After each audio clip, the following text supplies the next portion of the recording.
இன்றைக்கி டிஃபின் வந்து மணி கொழுக்கட்டை பண்ண போகிறேன். அதுக்கு 2 டம்ளர் அரிசி மாவு எடுத்துட்டுருக்கேன்.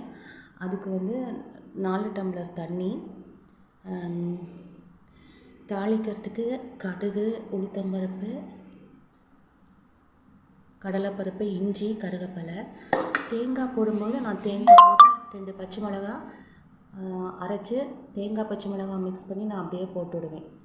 இது வந்து நம்ம கடாயில் கடுகு, உளுத்தம்பருப்பு, கடலைப்பருப்பு, கருவேப்பிலை, இஞ்சி தாளிச்சிட்டு தண்ணி இந்த 4 டம்ளர் தண்ணி விட்டு உப்பு, பெருங்காயம் போட்டு கொதி வந்த உடனே அரிசி மாவு எடுத்து வச்சுருக்கோம் இல்லையா, அதை போட்டு கிளறி அது கொஞ்சம் வெந்து வரும்போது இந்த அரைச்ச தேங்காய் பச்சை மிளகாய் சதைச்சி வச்சுருக்கோம் இல்லையா, அதையும் போட்டு கிளறி உருண்டை பிடிக்க வேண்டியதுதான். சின்ன சின்ன உருண்டைகளாக பிடிச்சி ஆவியில் 20 நிமிஷம் வேக வைக்கணும்.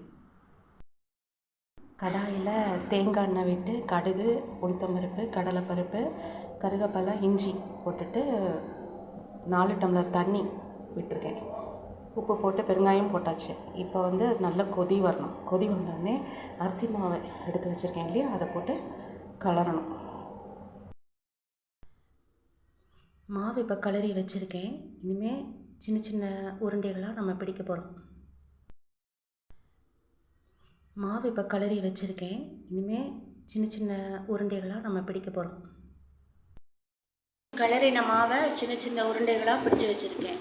இப்போ இதை நம்ம குக்கரில் ஆவியில் ஒரு 20 மினிட்ஸ் வேக வைக்கணும். வெயிட்டு போடக்கூடாது. 20 மினிட்ஸ் வேக வச்சு எடுத்தால் கொழுக்கட்டை ரெடி. மினிட்ஸ் வேக வச்ச கொழுக்கட்டை ஆவி பறக்க சூடாக ரெடி ஆகிடுது. அதுக்கு தொட்டுக்க தேங்காய் சட்னி. ஸோ மணி கொழுக்கட்டை தேங்காய் சட்னி இன்றைக்கி டிஃபின் ரெடி.